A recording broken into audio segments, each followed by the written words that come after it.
भगवान की जय। सत्यनारायण कथा पहले अध्याय में एक समय की बात है। नैमिषारण्य तिथि में जो है सोन का 88,000 ऋषियों ने एक बार श्री सूर्य जी से प्रश्न किया कि हे प्रभु, इस कलयुग में वेद विद्या रहित मनुष्यों को प्रभु भक्ति किस प्रकार मिल सकती है तथा उनका उद्धार कैसे होगा। हे मुनि श्रेष्ठ, कोई ऐसा तप बताइए जिससे थोड़े समय में ही हमें सभी को जो है पुण्य की प्राप्ति हो जाए। बोलो सत्यनारायण भगवान की जय। मनोवांछित फल भी हमें जो है तुरंत मिल जाए, इस प्रकार की कथा सुनने की हमारे मन में इच्छा है।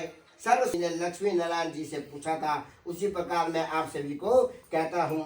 लक्ष्मीपति ने मुनि श्रेष्ठ नारद जी से कहा था कि आप सब इसे जो है बड़ी ध्यान से सुनना। एक समय की बात है, जोगीराज नारद जी जो है दूसरों के हित की इच्छा से अनेकों लोकों में घूमते हुए मृत्यु लोक में आ पहुंचे। वहां उन्होंने अनेक योनियों में जन्मे जो है प्राय सभी मनुष्यों को अपने कर्मों द्वारा अनेकों दुखों से पीड़ित होते हुए देखा और उनके दुखों को देख के नारद जी सोचने लगे कि कैसा यत्न किया जाए कि जिससे इनकी जो है दुखों का अंत हो जाए। ऐसा विचार मन में करते हुए वो जो है विष्णु लोक को चले गए। बोलो विष्णु भगवान की जय। वहां उन्होंने क्या देखा, देवों के इस नारायण की स्तुति करने लगे और जिनके हाथों में शंख चक्र गदा और पद्म माला पहने वर्णमाला पहने हुए थे और उनकी स्तुति करते हुए नारद जी बोलते हैं कि हे भगवान, आप जो है अत्यंत शक्ति से संपन्न है, मन और वाणी भी आपको नहीं पा सकते हैं। आपका आदि अंत और मध्य नहीं है। आप निर्गुण स्वरूप सृष्टि के कारण भक्तों के दुखों को दूर करने वाले हैं। आपके आगे मेरा बारंबार प्रणाम है, बारंबार नमस्कार है।